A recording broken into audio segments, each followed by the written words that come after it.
Hola, soy Alex Huerta Mercado, profesor de antropología de la PUC, y vengo a enseñarte 10 cosas que debes saber sobre Michel Foucault.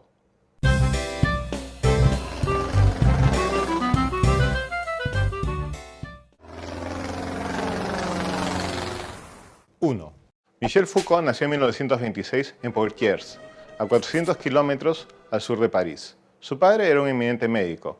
El pequeño Michel devoraba libros de historia. Le fascinaba saber cómo se habían originado las mentalidades. 2.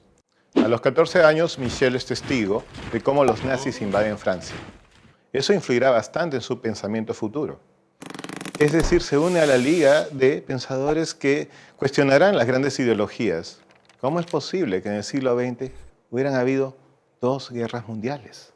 3.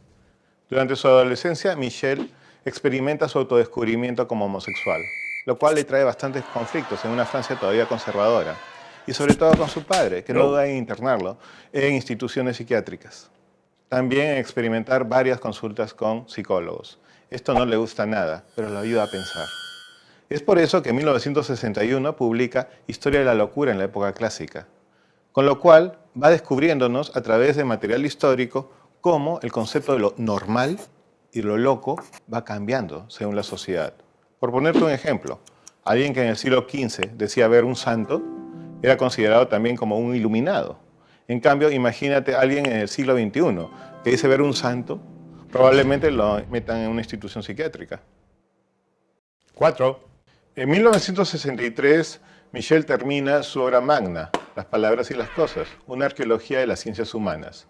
No es gratuito la arqueología, es decir, explorar cómo se originan las mentalidades y los pensamientos de una época. Él genera la palabra discurso.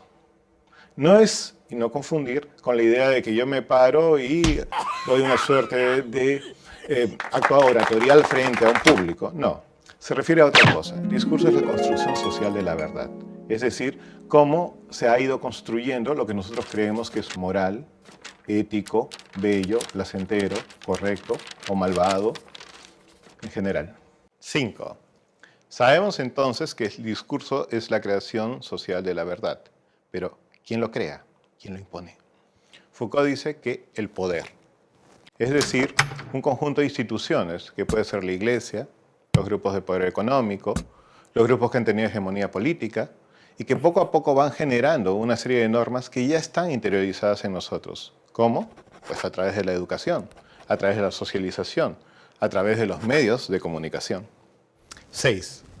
En la década de los 70, Michel tiene experiencia en Estados Unidos. Viaja ahí para dictar y para dar conferencias. En 1975 publica Vigilar y Castigar, Nacimiento de la prisión.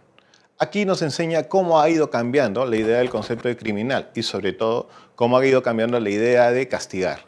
Antes, en el siglo XVI, por ejemplo, se exhibía al criminal, se le torturaba públicamente, se le castigaba, azotaba o incluso se le condenaba delante de todos. A partir del siglo XVIII comienza a haber un cambio que vemos ahora. El cuerpo del criminal es encerrado, es decir, es aislado totalmente y es castigado de una forma en que su vigilancia pasa a ser permanente. Desarrolla la idea arquitectónica que estaba de moda, el panóptico, es decir, una torreta gigante en el medio de la cárcel donde los guardianes pueden saber exactamente cada uno de los movimientos de los malhechores encerrados ahí.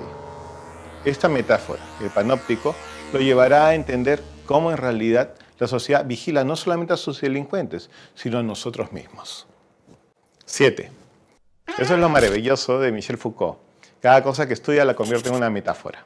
Es decir, este panóptico, por ejemplo, que todo lo vigila y lo puede castigar a todo también, es una metáfora de la sociedad en general.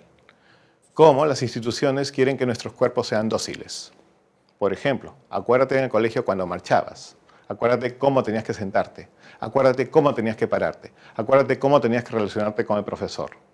Porque si no, podría ser castigado. 8. Pero no creas tú que las instituciones son realmente las que nos vigilan. Somos nosotros mismos. ¿Por qué? Porque el discurso ya ha sido interiorizado a través de la educación y la socialización. Entonces te das cuenta que estamos juzgando constantemente al otro. y también tenemos vergüenza de hacer cosas que creemos no son correctas. Es decir, los mejores policías que tenemos somos nosotros mismos y también los peores, porque no podemos hacer las cosas libremente por el miedo a ser juzgados, el famoso temor al ¿qué dirán? 9. No es de extrañar que el siguiente libro de Michel Foucault haya sido Historia de la sexualidad. Monumental obra de 3 tomos, donde hace un desarrollo histórico acerca de la evolución del concepto de sexo y sexualidad. Interesante, en algún momento fue algo normal, después pasó a ser pecado, después un elemento médico, después un elemento psicoanalítico, siempre apropiado y controlado por las instituciones y los especialistas. Nos invita a pensar, ¿algún día recuperaremos nuestro cuerpo para nosotros mismos? 10. ¿Qué tal vida? Testigo de la Segunda Guerra Mundial. Participante indirecto de las rebeliones estudiantiles de mayo del 68, donde los jóvenes pedían una educación universitaria más flexible, democrática y abierta. Testigo también del hipismo, donde se buscaba volver a las bases naturales en contra de estas ideologías que solamente habían llevado a la guerra. Michel Foucault no es ajeno a nosotros, es decir, no es un filósofo que tendríamos que ver como lejano o en todo caso que no deberíamos integrarlos a nuestra realidad. ¿Te has dado cuenta que nosotros formamos parte de un discurso postcolonial? Es decir, un discurso en el cual el machismo, la homofobia, el racismo están casi naturalizados, un discurso que fue hecho políticamente para dominar. Las mentalidades cambian mucho más lento que las estructuras sociales. Y creo que nuestro amigo francés nos ayudó a entender que los discursos pueden cambiar porque son creaciones humanas.